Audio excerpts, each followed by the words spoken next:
자, 문제는 83번부터 출발해야 되는데 쉬는 시간 질문이 많았습니다. 그래서 같이 필기하고 같이 합시다 이렇게 전달했습니다. 여러분들은 어디죠? 분묘기지권이니까 편한 데 정리하셔도 됩니다. 뭐가 헷갈리는가 하면 이게 헷갈립니다. 자, 장사에 관한 법률에 따라서 분묘는 면적이 중요한데 첫째, 개인묘지 얼마나 그랬죠? 30제곱 대답하시기 바랍니다. 공원묘지, 사설묘지는 얼마죠? 10제곱. 부부가 합장을 하면 15제곱을 초과할 수 없다. 개인보다 좀 더 큰 것, 가족묘지 얼마? 100제곱을 초과할 수 없다. 가족보다 더 큰 것, 종중은 1000제곱을 초과할 수 없다. 법인묘지는요, 10만 제곱미터 이상인데 지금 쭉 이야기하면서 뭐라고 이야기하는 줄 아십니까? 묘지라 그랬습니다. 묘지. 묘지는 이렇게 봉분이 있는 겁니다. 봉분이 있는 거에 면적은 이렇게 정했습니다. 자, 그런데 개인묘지라 그랬죠. 개인묘지는 한 개니까 요거는 신고하면 됩니다. 그런데 가족 종중 법인은 최소한 100제곱, 1000제곱이니까 범위가 크잖아요. 그런데 이것들은 반드시 무슨 사항이다? 신고사항, 아니다. 허가사항이다. 자, 이렇게 문제가 하나 들어왔었습니다. 그런데 좀 지나가니까 이번에는 또 신고네요. 뭐 이런 게 있어가지고 질문이 들어온다고요. 질문이 들어오는데 뭐를 놓쳤는가 하면 이거는 묘지고 그 다음에 자연장지가 있습니다. 여러분 자연장지라는 그 포인트를 잘 잡으셔야 되는데 자연장지는 뭐죠? 뭐 풍장, 바람에 뿌렸다, 뭐 수목장, 나무 밑에 뭐 뿌렸다 이런 것들이 수목장이잖아요. 그래서 자연장지인, 개인, 가족, 종중은 전부 다 뭐 한다? 신고사항입니다. 여기는 아까 요거 허가라고 돌았잖아 지금. 그죠? 신고사항입니다. 이건 왜 신고한다? 흔적이 없잖아요. 그래서 법인 자연장지만 허가사항입니다. 그래서 뭐가 여러분들이 헷갈린가 하면 아까 가족묘지는 허가사항이라 해놓고는 지금은 신고를 하네요. 이렇게 해석이 열렸다고. 뭐를 구분 안 했다? 묘지와 자연장지를 구분 안 하고 있어서 그렇습니다. 이렇게 필기해 놓으시고 그 문제를 다시 한번 잘 보시기 바랍니다. 구분될 겁니다. 그리고 별로 헷갈리지도 않는 것 법인 자연장지만 허가 대상입니다. 자연장지는 그죠? 그래서 쉬는 시간에 주더랐던 질문을 다시 정리했습니다. 자, 다시 진도로 돌아가서 83번 들어왔습니다. 자, 중개대상물 확인 설명서 중 주거용 건물이 원입니다. 원. 1번의 내용으로서 틀리는 것은 아까도 한번 짚었던 문제입니다. 1번 개공사의가 기본 확인사항에 동그라미 2번 세부 확인사항 동그라미 3번 중개보수 동그라미에 관한 사항으로 크게 구분하여 기재하도록 되어 있습니다. 그대로 기억하셔야 됩니다. 5. 2번 실제 권리관계란에는 내외부 시설물의 상태, 도배의 상태, 환경조건과 비선호 시설은 2번 세부 확인사항란에 기재해야 한다. X입니다. 뭐 때문에 X다? 비선호 시설 때문에 X입니다. 자, 그러면 이제 이렇게 이야기하고 있습니다. 여러분한테. 확인 설명서는 4종류가 있습니다.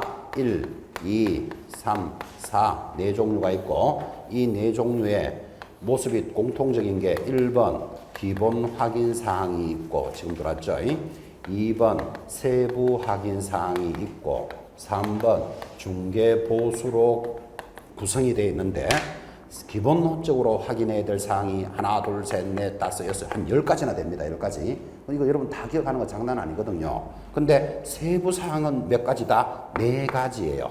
4가지. 1, 2, 3, 4. 자, 그러면 세부 확인 사항은 4가지니까 이거 10가지는 다 암기하기가 어렵지만 세부 확인 사항은 딱 기억해 놓으면 위에 있는 놈이 딱 내려와 가지고 지금같이 틀린 걸 딱 찾아들라고 만든다니까요. 대표적으로 하나 담는다면 비선호 시설은 기본 확인 사항이에요. 그러니까 일단 그 지문은 틀린 거예요. 자, 그럼 여러분이 잡아야 될 거 앞으로 세부 확인 사항 탁 들어오면 기억해야 될 거 실내 도배 환경이 세부 확인 사항이에요. 그래서 앞으로 세부 확인 사항 하면 뭐를 기억한다고요? 실내 도배 환경이 세부 확인 사항입니다. 실내 도배 환경.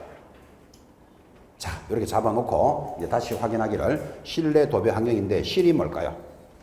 그렇지, 그렇지. 그 문제 보시라고요. 실제 권리관계, 실. 그 다음에 내가 뭐다? 내 외부 시설물의 상태, 내 외부 시설물. 도배가 뭘까요? 도색, 도배 등의 상태. 도배와 벽면입니다. 그 다음에 환경이 환경조건. 근데 여기서 환경조건은 좀 암기할 필요 있어요. 환경조건 시험에 잘 나오니까. 환경조건은 일조량, 소음, 진동을 환경조건이라 그래요. 이건 좀 암기해놔야 돼요. 일조량, 소음, 진동. 자, 다 정리했습니다. 앞으로 세부적으로 확인해야 되는 것이 무엇입니까? 네 가지. 그럼 위에 있는 놈이 내려오면 걸러낼 준비하셔야 돼요. 그래서 실내에 들어가서 도배 환경은 세부적으로 확인합니다. 이것도 막 외우지 말고 여러분이 어떤 아파트를 하나 사고자 합니다. 그럼 아파트 하나 사면서 돈 5억 주고 그냥 한 개 살게요. 그러진 않죠. 어떻게 해야 됩니까? 실내에 들어가서 도배 환경을 세부적으로 보고 사야 돼. 그죠? 그래서 세부적으로 확인하는 것이 뭐다? 실내에 들어가서 도배 환경을 세부적으로 확인합니다. 조금 복잡한 같은 느낌이 들지만 시험에 들어오니까 이건 그냥 지나가면 안 돼요. 기억해 놓으셔야 돼요. 자, 그래서 틀린 거 몇 번이다? 2번이다. 왜 2번이다? 비선호 시설이 들어갔기 때문에 그래요. 그죠? 자, 답은 2번 잡았고 3번 대상 물건의 표시란에는 토지대장 및 건축물 대장 등을 통해서 확인합니다. 표시는 무엇으로 확인한다? 토지대장, 건축물 대장으로 확인합니다. 4번 중요합니다. 건축물의 방향은 주택이 대표적인 게 아파트잖아요. 아파트는 뭐를 기준으로 한다? 거실이나 안방 등 주실을 기준으로 한다. 주실이라는 말이 주되는 방, 이걸 주실이라 그럽니다. 거실이 주실이죠. 거실에서 남향이다, 동향이다 이렇게 말합니다. 근데 아파트 같은 주택 말고 그 밖의 건축물은 뭐를 기준으로 방향을 잡는다? 출입구를 기준으로 한다. 이 공장은 남향입니다는 출입구를 기준으로 한다니까요. 기준이 불분명한 경우에는 어떻게 한다? 기준을 표시한다. 그럼 안방에서는 남향이다. 건너방에서는 동향이다. 이렇게 기준을 표시해 줍니다. 방향 중요합니다. 5번 비선호 시설물은 1km 이내의 것을 개공사가 직접 조사하여 기재하도록 되어 있습니다. 틀린 건 몇 번? 2번. 자, 2번은 왜 틀렸다도 지금 정리했죠.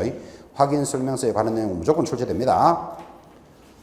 84번입니다. 개공사가 중개 대상물에 대하여 확인 설명하는 내용입니다. 틀리는 것을 찾으시오. 1번 공법상 이용 제한 및 거래 규제에 관한 사항은 토지 이용 계획 확인서를 통해서 조사합니다. 5. 공법상 제한 사항은 토지 이용 계획 확인서 잡아야 됩니다. 2번 소유권 저당권 등 권리관계에 관한 사항은 등기부를 통해서 조사합니다. 5. 건폐율의 상한 및 용적률의 상한은 무엇으로 잡아라 그랬죠? 시군조례. 아무리 강조해도 지나치지 않습니다. 시험 잘 나옵니다. 시군조례. 그래서 3번 틀렸다. 4. 비선호 시설과 입지 조건은 당연히 현장 확인할 수 있다. 그죠? 5번 중개대상물의 종류, 면적, 용도 등 중개대상물에 대한 기본적인 사항은 뭘로 한다 그랬죠? 토지대장, 건축물 대장으로 확인합니다. 그래서 틀린 것은 3번 아주 의미있게 수정해 놓으셔야 됩니다. 85번 최근 개정된 사항으로 중개대상물 확인 설명서는 영문으로도 작성할 수 있는데 영어로도 작성할 수 있습니다. 자, 이때 다음 내용 중 국토교통부령이 정한 확인설명서 3, 확인설명서 3번이 뭘까요? 토지입니다. 토지에 기재할 사항이 아닌 것은 자, 1번 보수와 실비. 여기 보세요. 보수와 실비는 모든 양식에 다 들어가요. 1, 2, 3, 4에. 그죠? 1번은 답이 안 된다 이 말이에요. 그 다음에 여러분 토지를 거래하는데 도로와 대중교통수단 중요하다 안 중요하다? 중요하다. 그지? 도로가 한 면도 없는 땅을 맹지라 그래요. 이 도로는 8m 도로를 물고 있고 이런 거 중요하다 이 말이에요. 설명해야 된다고요. 동그라미. 그 다음에 실제 권리 관계나 공시되지 않는 물건.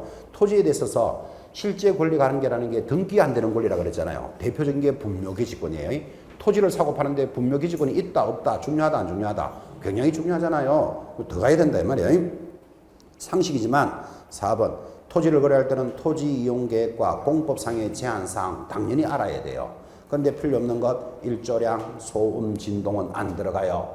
토지에는 뭐가 안 들어간다? 환경 조건이 안 들어가요. 그럼 여러분한테 제가 묻기를 일조량, 소음, 진동은 어디서 중요할까요? 주거용에서 중요하지. 1번. 그죠? 주거용에서 중요합니다. 감각적으로 따라붙으셔야 됩니다. 86번도 참 많이 했습니다. 기초입니다. 이것도 실무의 ABC 기초. 자, 작성 방법에 대해서 옳지 않는 것은 1번 등기사항 증명서 기재사항은 등기사항 증명서를 확인하여 기재하고 실제 권리관계 또는 공시되지 아니한 물건의 권리에 관한 사항은 줄 것입니다. 매도, 임대, 의뢰인이 고지한 사항을 기재합니다. 옵니다 이거. 근데 지금 여러분 줄 긋고 지금 체크하라고 지금 했지만 옆에다가 개공사가 확인하여 기재합니다. 이러면 틀립니다. 그런데 실제 권리관계를 개공사가 확인하여 기재합니다 하면 맞다 막 따라 붙는다니까. 그게 비슷하게 보이니까. 그죠? 개공사 확인하면 X 표시해 놓으시고 매도, 임대, 의뢰인이 고지한 사항을 기재합니다. 2번 토지 이용계획 공법상 이용 제한 및 거래 규제에 관한 사항 중 공부에서 확인할 수 없는 사항은 또 줄 것입니다. 부동산 종합정보망에서 확인합니다. 오, 지금 틀린 거 찾아가는데 맞는 말이에요. 자, 이거를 여러분한테 설명하려고 이렇게 이야기합니다. 여러분들은 상계동이 토지거래 허가 지역이다를 안다, 모른다? 모릅니다. 지금 여러분들 공부하기도 바쁘기 때문에. 다시 중계동이 투기과열지구다, 아니다? 잘 모르잖아요. 그럼 이런 모르는 사항은 무엇으로 확인하라 그랬죠? 부동산 종합정보망. 이거 기억해 놓으셔야 돼요. 정보망으로 확인합니다. 3번 권리관계에서 임대차 계약이 있다면 임대보증금 월 단위의 차임액, 계약기간, 장기 수선 충당금 등의 처리 등을 확인하여 기재하는 것도 좋겠다. 임대차할 때는 뭐 좋은 말씀이죠. 5. 4번 또 나옵니다. 건저당이 설정되어 있는 경우에는 피담보 채무액, 실제 채무액을 확인하여 기재합니다. 하면 X입니다. 건저당이 설정되어 있으면 뭐만 설명하면 됩니까? 채권 최고액만 설명하면 족하다. 그래서 옳지 않는 것 4번. 5번 중개보수는 이렇게 계산한다. 보시기 바랍니다. 옳지 않는 것 4번. 아주 기초적인 문제. 자, 87번은 또 셀링 포인트에 대해서 그렇습니다. 셀링 포인트에 대해서 틀린 것은 이 중개활동 과정에서 나올 수 있는 문제는 셀링 포인트가 제일 중요합니다. 자, 아주 쉬어가는 페이지인데 셀링 포인트는 우리말로 번역하면 판매 소구점 이렇게 말합니다. 판매 소구점이라는 것은 고객이 바랄 바라는 소원, 구하다 할 때 구자입니다. 고객이 바라는 점을 설명하는 게 셀링 포인트입니다. 자, 고객이 바라는 게 어떤 게 있더라? 1번 기술적인 측면에서의 셀링 포인트가 있고 2번 경제적 측면에서의 셀링 포인트가 있고 3번 법률적 측면에서의 셀링 포인트도 있더라. 여러 가지 측면이 있습니다. 자, 그러면 고객이 바라는 점에서 기술적인 게 어떤 걸 바라겠습니까? 이 아파트는 자재가 좋다, 배관이 좋다, 동선이 잘 되어 있다. 동선을 우리는 움직이는 선 그래요. 동선이 잘 되어 있다 이 말은 여러분 구조가 편리하다 이런 뜻이겠죠. 경제적 측면은 가격이 싸게 나왔다. 이 땅을 사놓으면 새가 잘 나갑니다. 임료 또는 온천이 발견되었다. 우리는 이런 것들을 뭐라고 부른다? 경제적 측면의 셀링 포인트다.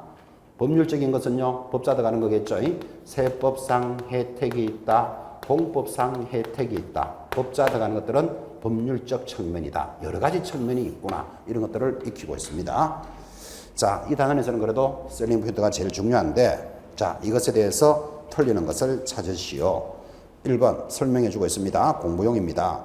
부동산이 가지고 있는 여러 가지 특징 중에서 고객인 의뢰인의 욕구를 충족시켜 줄 수 있는 것, 의뢰인이 바라는 점을 설명하는 것을 셀링 포인트로 한다. 2번 이런 각각의 셀링 포인트는 중개 대상물이 갖는 고유의 특성이라고 할 수 있지만 모든 특성이 절대적인 것은 아니기 때문에 상대성이 있을 수도 있다. 동의하시겠습니까? 자, 이 사람은 이런 걸 좋아해도 저 사람은 이런 면을 좋아할 수도 있다. 상대성일 수도 있다. 3번 부동산의 가격 및 임료 수준의 적정성 이런 것들은 무슨적 측면? 기술적 측면이 아니고 경제적 측면. 그 정도는 잡아주셔야 되겠죠. 4번, 답이 3번입니다. 과다한 셀링 포인트는 의뢰인의 매수 의사 결정에 결정적으로 작용할 수 있는 셀링 포인트 제시 효과를 떨어뜨릴 수도 있다. 동의하시죠? 5번, 주택의 경우에는 교육 여건, 투자 가치 등을 셀링 포인트로 활용할 수도 있다. 그렇습니다. 셀링 포인트라는 개념을 한번 잡아보시고 밑에다가 필기 하나 하시기를. 만약에 이렇게 들어오면 뭐라고 대답하실래요? 셀링 포인트는 자연적인 셀링 포인트도 있다. 문제가 이래 들어오면 답은 OX. 그리고 이거 말고도 자연적인 셀링 포인트도 많아요. 그래서 여러분들 밖에 나가보면 이 아파트는 한강이 바라보이는 아파트입니다. 뭐 남산을 배경으로 하는 고급 빌라 주택입니다. 자연을 강조하는 것도 많습니다. 또 하나 더 적어봅시다. 2번에 넣고 시간이 지나면 소멸하는 것도 있다. 소멸하는 것도 있다. 시험 이렇게 들어오면 OX. 이 셀링 포인트 중에서 시간이 지나면 없어지는 게 있어요. 좋은 점이. 어떤 거? 기술적 측면이에요. 기술적 측면은 지금은 자재나 배관이 뭐 좋습니다. 그렇지만 시간이 지나면 자재가 낡을 수도 있고 유행이 변할 수도 있고 그죠? 그래서 셀링 포인트는 시간이 경과되면 없어지는 것도 있다. 이런 것도 한번 느껴보는 시간입니다. 88번 돌아왔습니다. 거래계약에 대한 설명입니다. 틀리는 것은 1번 공동상속재산에 대한 매각거래를 받은 개공사는 공동상속인 전원의 합의가 있는지를 확인해야 한다. 맞습니까? 공동상속 물건은 전원의 확인입니다. 2번 토지의 실제 경계와 지적 공부상의 경계가 상이한 것을 모르는 상태에서 당시의 실제 경계를 대지의 경계로 알고 매매하였다 해서 매매 당사자 등이 지적 공부상의 경계를 떠나 현실의 경계에 따라 매매 목적물을 특정하여 매매한 것이라고 볼 수는 없다. 그러니까 결국은 여러분한테 뭘 요구합니까? 사실상 경계, 저 논두렁에서 이 논두렁까지가 내 땅입니다. 이렇게 사실상 경계가 중요하다. 공부상 경계가 중요하다. 지금 공부상 경계가 중요하다. 그 말하고 있는 거예요. 공부상 경계. 3번 거래계약 체결 시 발생하는 목적물에 대한 청량한 비용, 감정평가 비용, 공정비용 이런 것들을 뭐라고 부른다? 옆에다 적어요. 매매비용이라 불러요. 이런 것들을 묶어서 매매비용인데 이런 매매비용은 쌍방이 균분하여 부담하나 특약으로 달리 정할 수 있다. 맞다. 그죠? 매매비용 하는 말도 하나 들어줍니다. 4번 매도인이 중도금을 받은 상태에서 다시 다른 매수자와 매매계약을 체결하면 그 계약은 무효이다. X 이중매매죠. 이중매매는 처벌은 받을지라도 계약이 무효이다 하면 틀립니다. 답은 4번. 중도금이 지급되었다 하더라도 해지할 수 있는 방법이 있죠. 법정해제, 약정해제, 합의하지를 할 수 있다. 틀린 것 4번이었습니다. 89번 돌아왔습니다. 89번 개공사는 중개 과정에서 중개 사고가 발생하지 않도록 각별히 주의해야 되는데 틀리는 것을 찾으시오. 기초적인 문제들입니다.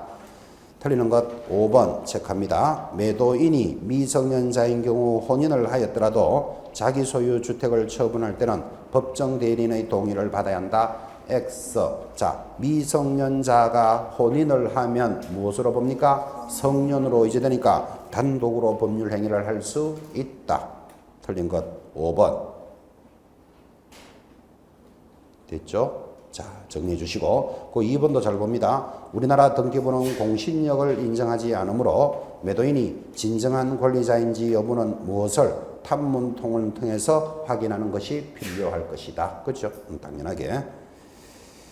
자, 90번은 좀 전에 수업을 한번 했기 때문에 여러분이 감각을 한번 살려보도록 하겠습니다. 90번 1분 동안에 풉니다. 틀린 거 찾으시오. 시작.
자, 한번 풀으셨습니까? 자, 90번은 여러분한테 오래간만에 묻는 문제입니다. 개공사의 중개로 거래가 이루어져 매매계약서를 작성할 때 매매계약의 비용, 아까 매매비용 잠깐 했잖아요. 에 대해서 옳지 않는 것. 일단 답은 4번. 등기비용, 등기비용이 뭐다? 법무사 수수료, 취득세 이런 것들도 계약에 관한 비용에 포함한다 하면 X예요. 등기비용은 누가 부담할까요? 매수자가 부담해요. 매수자가. 나머지 매매비용은 전부 다 아까 균분하여 부담한다 그랬잖아요. 매매비용이 어떤 게 있다? 1번 매매비용이란 계약을 체결하면서 들어가는 비용으로서 뭐 감정평가비용, 공인중개사 수수료, 그리고 2번에 보면 인지대, 뭐 또 그리고 계약서 작성 비용, 3번에 공정을 하면 공정비용 이런 것들을 말하고 5번 이런 비용은 당사자 쌍방이 균분하는 것이 원칙이다. 됐습니까? 매매를 하면서 들어가는 비용입니다. 아까는 있었는데 거기서 빠졌으니까 또 놓칠까봐 거기 3번 옆에다가 청량비용도 포함 이렇게 한번 적으십시오. 뭐 청량비용 이런 것들도 포함합니다. 청량비용. 이런 매매비용은 누가 부담한다고요? 쌍방이 균분하여 부담한다. 그 나누기 이해한다 이 말이에요. 나누기. 그런데 법무사 수수료는 매매 비용이다 아니다. 아니다. 이거는 누가 부담한다? 매수인이 부담한다. 91번 역시 계약서 작성에 관한 내용입니다. 옳지 않는 것은 자 1번 계약서의 형식은 당사자가 임의대로 정할 수 있다. 그렇습니다. 계약은 자유의 원칙이잖아. 그죠? 5. 실제 면적이 부족하면 가액 청구권을 행사할 수 있기 위해서는 제곱미터당 매매 금액을 기재할 필요가 있다. 맞다. 그 제곱미터당 매매 금액 밑에다가 이렇게 한번 적어 봅시다. 수량 매매 이렇게 적어 놓습니다. 무슨 말인 거니까. 자, 서울특별시 신림동에 있는 토지 100평을 뭐 지금 100제곱미터 해야 되죠. 1억에 구입했다. 이렇게 거래를 계약서를 이렇게 적습니다. 자, 소재는 서울 신림동, 물건은 토지고 면적은 100제곱미터, 금액은 얼마? 1억에 구입했다. 계약서를 이렇게 적는데 우리는 이것을 필지 거래를 한 것이다. 그래요. 자, 그럼 이렇게 계약서에 적으면 되는데 이렇게 계약을 서를 적고 계약금을 지급한 상태에서 사는 사람이 청량을 또 해보니까 땅이 90평밖에 안 되네. 90제곱미터면 물건이 모자라잖아요. 그런 것을 대비하기 위해서 그러니까 제곱미터당 100만 원이다. 라고 적어주는 것이 좋겠다. 이렇게 적어주는 것, 지금 제곱미터당 가격이라고 줄 것이었죠. 이를 뭐라 그런다? 수량 거래를 적어주면 좋겠다. 이렇게 수량 거래를 적으면 물건이 모자랐을 때 뭐를 청구하기가 좋다? 가액 청구권을 행사하기가 좋다. 지금 이렇게 말했습니다. 가액 청구권을 행사하기가 좋다. 그럼 이렇게 이해하면 되겠죠. 사과 한 박스에 10,000원 주고 샀어요. 그럼 사과 한 박스에 10,000원 주고 샀는데 집에 가보니까 사과가 3개가 없네, 박스에. 그러면 한 개당 500원 이렇게 적어놓으면 3개 값을 청구하기가 좋다. 이런 뜻이죠. 그죠? 거기까지 구분해 주셔야 됩니다. 자, 그래서 2번도 맞고 3번 조금 또 나오네요. 매매계약에 관한 비용은 당사자 쌍방이 어떡합니까? 균분하여 부담하고 4번 농지를 매매하는 경우에는 농지정명의 발급, 농지전용 허가 등을 조건으로 할 필요도 있다. 농지정명이 발급되면 계약이 성사된 것으로 하자. 이렇게 조건으로 할 수도 있다. 5. 틀린 것 5번 들어갑니다. 거래계약서에 하자에 관련되는 사항이 기재되지 않았다면 건물의 경우에는 기본적으로 하자 담보를 물을 수 없다. X. 옆에다가 뭐라고 적어야 된다? 기재를 하지 않아도 지는 책임을 뭐라 그랬다? 법정 책임이다. 꼭 잡고 계셔야 됩니다. 물건에 대한 하자 책임은 법정 책임이다. 답은 틀린 것도 5번. 92번 갑니다. 자, 부동산 등기특별조치법상 개공사의 계약서에 대한 거민제도입니다. 틀리는 것은 답이 4번입니다. 주택임대차의 경우 임대인과 임차인, 목적 부동산, 계약 연월일을 계약서에 기재하여 거민을 신청해야 한다. 4번이 왜 틀렸을까요? 왜 틀렸을까요? 임대차는 거민받지 않습니다. 임대차는. 거민은 왜 받는다 그랬죠? 세금 받는 데 목적이 있어. 세금 받는 데 목적이 있다는 말은 계약을 원인으로 뭐가 달라질 때? 소유권이 달라져야 돼. 소유권. 자, 일단 그래서 답은 4번 잡았고. 자, 1번에 당사자와 목적 부동산 할 때 당, 동그라미, 목적 부동산 목, 동그라미, 계약 연월일 계, 동그라미. 2번에 조건이나 기한 조, 동그라미. 3번 대금의 직업 대, 동그라미. 5번 부동산 개업 공인중개사가 있을 때는 개업 공인중개사 할 때 중, 동그라미. 자, 그 동그라미 했는 것들이 이놈입니다. 금융계약서의 필수기재사항. 금융계약서의 필수기재사항. 노래 제목이 뭐다? 당, 목, 계, 대, 중, 조는 금융계약서의 필수기재사항입니다. 보면 기억나십니까? 당, 모가지, 개, 대가리, 중겹자가 조한다. 그죠? 그래서 금융계약서의 필수기재 제목 딱 잡습니다. 당, 목, 개, 대, 중, 조. 그러니까 지금 틀린 거 4번으로 잡고 나니까 나머지는 이것들로 구성이 되어 있죠. 자, 적어놓고 다시 동그라미 대서는 묻습니다. 당이 뭐다? 당사자, 목, 목적 부동산, 개, 계약 연월일, 대, 대금의 지급 및 정산에 관한 사항, 중, 개업 공인중개사가 있으면 개업 공인중개사, 조도 뭐다? 조건과 기한. 93번 내려왔습니다. 신탁자 갑과 수탁자 간에 명의 신탁을 한 뒤 신탁자가 수탁자에게 자금을 지원하여, 자, 항상 이런 말 때 공부할 때 시켰습니다. 자금 동그라미 딱 해놓습니다. 그 자금을 딱 보면 이제 이 그림이 보여야 돼. 이 그림이 보여야 이제 그 다음 내용이 시작되거든요. 자, 지금 자금이 동그라미 했죠. 자금 하는 말이 나오면 이 그림을 그립니다. 제가 묻습니다. 물건을 파는 자를 뭐라 그런다? 매도인 맞습니까? 사는 자를 뭐라 그런다? 매수인. 이 정도는 대답할 수 있죠. 매도인과 매수인 사이에 매매가 일어났다. 유효, 무효? 당연히 유효지. 이건 무효라고 할 수 없죠.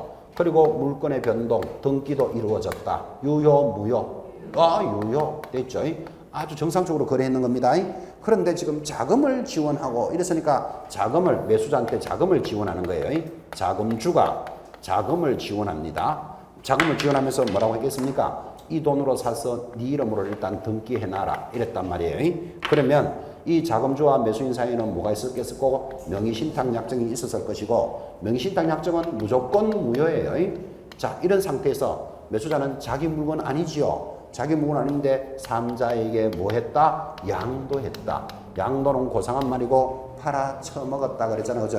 팔아먹더라도 완전히 유효하다. 이때 삼자는 선악을 불분하고 완전히 유효합니다. 자, 그러면서 요 자금주가 부동산을 삼자한테 팔아먹어 버렸으니까 돌려달라고 주장할 수 있다 하면 X예요. 그 다음에 자금주가 돈을 주고 부동산을 맡긴 사람이니까 신탁자가 되고 타방 당사자는 수탁자가 딱 되는 거예요. 수탁자가 신탁자가 되는 순간 5, 2 이게 들어와야 여기에 뭘 잡아낸다? 3, 1 이렇게 잡아내고, 그 다음 이 매수자가 팔아먹더라도 유일하게 뭐를 적용하지 않는다? 횡령죄는 적용하지 않는다. 왜 적용하지 않는다? 등기가 유효한 상태에서 팔았기 때문에 이걸 훔쳐서 팔았는 걸로 볼 수는 없다. 이게 계약명의신탁의 그림이잖아요. 그러니까 여러분들은 자금을 지원하고 하면 이 그림을 그려내라고. 그릴 수 있다, 못 그린다? 그리지. 매도인, 매수인 사이에 매매는 뭐? 유효. 등기는 유효. 자금을 지원하고 무효. 팔아쳐먹어도 유효. 됐잖아요. 이건 딱딱딱딱 나오잖아. 그죠? 이제 그걸 가지고 갑니다. 자, 그러면 그때 자금을 지원하여 수탁자가 매도인 병가, 그러니까 신탁자가 갑이라고 이제 갑을 병을 줬네요. 갑. 그 다음에 수탁자 그 다음에 매도인 병, 요건 매도인이잖아요. 근데 매도인도 설명해 주잖아요. 매도인 병은 갑과 을 사이에 명의신탁이 있다는 사실을 모름에도 동그라미. 그러니까 자금을 찾아내든지 모름을 찾아내면 이 그림을 그려야 돼. 자, 이 병은 이 갑과 을 사이에 명의신탁이 있다는 것을 안다, 모른다? 모릅니다. 알 수 있지 않습니까? 하면 안 돼요. 몰라요. 왜 그러면 이쪽으로 팔고 이쪽으로 돈 끼던겼는데 이 사람 알 수가 없다니까. 그죠? 모름이나 자금 지원하면 이 그림이 나와야 돼. 자, 체결하여 소유권 이전 등기가 을의 명의로 격려되고 을이 정과 매매 계약을 체결하고, 그럼 갑을 병에서 또 정이 나왔다. 제3자가 정이네. 보지도 못했던 거죠. 정에게 매매 계약을 체결하여 소유권 이전 등기가 을의 명의로 등기하고 정과 매매 계약을 하면 정이 소유권 이전 등기를 격려하였다. 이에 대한 설명으로 옳은 것은 답은 1번 갑니다. 신탁자 갑과 을 간의 명의신탁 약정의 효력은 무효이나 보고 있습니까? 갑과 을 사이의 명의신탁 약정은 무효이나 명의신탁은 무효입니다. 무효이나 을의 명의로 격려된 소유권 이전 등기의 효력은 유효하다. 을의 명의로 등기는 무하다. 유효하다. 1번부터가 답입니다. 오. 자, 잡고 이제 틀린 거 수정. 2번. 수탁자 을이 매수인 정과의 매매계약은 유효하고 보세요. 수탁자 을과 정가의 매매계약은 유효하고 맞죠? 유효하고 그때 정이 명의신탁 약정 사실을 알았다면 악이죠. 알았다면 정은 소유권을 취득할 수 없다. X 알았거나 몰랐거나 완전히 취득합니다. 3번 정의 명의로 격려된 소유권 이전 등기의 효력은 유효하지만 봐요. 정 이름으로 된 등기는 유효하지만 까지는 맞죠? 유효하지만 신탁자 갑은 정에게 소유권을 주장할 수 있다. 갑이 팔아먹었으니까 정에게 소유권을 주장할 수 있다 하면 X. 4번 을의 처분 행위는 횡령죄로 처벌된다. 보세요. 을의 처분한 행위는 횡령죄로 처벌되지 않는다. 유일하게 횡령죄 처벌 안 됩니다. 틀렸고 을은 1년에 3천만 원에 처한다. X. 여기 보십시오. 을은 얼마? 3년 징역 1억 원 벌금. 5, 2를 찾아내야 3, 1을 따라갑니다. 자, 그래서 93번의 답은 1번이다. 94번 개공사가 의뢰인에게 실권리자 명의등기에 관한 법률에 대해서 설명했습니다. 바르게 설명하지 못한 것은 자, 1번 누구든지 부동산에 관한 물건을 명의신탁 약정에 의하여 수탁자 명의로 등기하여서는 아니 된다고 설명하였다. 맞습니다. 5. 명의신탁자 A가 수탁자 맡기는 자 B의 명의로 가장 매매하여 등기를 이전한 경우 그 등기 이전은 당연히 무효가 되고 소유권은 A에게 기속된다고 설명하였다. 가짜로 팔았는 걸 유효하다고 볼 수는 없죠. 5. 3번 이 법은 등기 명의신탁이나 계약 명의신탁의 경우에도 선악을 불문하고 3자에게는 대항할 수 없다. 아주 유명한 말이죠. 5. 자, 4번 매도인 A가 신탁자 B와 수탁자 사이에 명의신탁 약정이 있다는 사실을 모르고 들어오죠. 자, 모르고 들어오면 이 그림이 생각나야 된다니까요. 이 그림이 딱 생각나신 분은 여기다가 A, B, C만 갖다 붙이면 돼요. 매도인 A가 이번에는 매도인을 A라고 불렀습니다. 매도인 A가 명의수탁자 B의 아니다. A가 명의신탁자 B와 수탁자 C 사이에, 그럼 여기는 이제 B. 신탁자 B와 수탁자 C 사이에 명의신탁 약정의 사실을 모르고 등기를 이전한 경우 그 등기 이전은 무효가, 저는 지금 몇 번 하고 있습니까? 4번 하고 있잖아, 지금. C 사이에 명의신탁 약정이 있다는 사실을 모르고 수탁자 C와 매매계약을 체결하고 소유권 이전 등기가 누구 이름으로 격려되었다? C 이름으로 격려되었고, 그때 이전 등기는 뭐라고 설명하였다? 무효라고 설명하였다 하니까 X잖아, 그죠? 모르거나 자금 주는 이 그림을 잡아내야 돼요, 이 그림. 그 틀린 것 4번. 5번. 소유권 보존 등기를 다른 사람 명의로 한 경우에도 명의신탁 약정은 무효가 되고 명의신탁에 의한 소유권 보존 등기도 무효가 된다고 설명했다. 그러니까 무조건 보존 등기든 뭐든 자기 부동산은 타인의 이름으로 등기하여서는 아니 된다. 그런 취지. 자, 95번부터 이러면 주택임대차, 상가임대차가 마무리가 남았습니다. 정신 차리고 싶어서 10분만 쉬었다가 마무리 문제 정리하도록 하죠. 10분만 딱 쉬고 정리하겠습니다.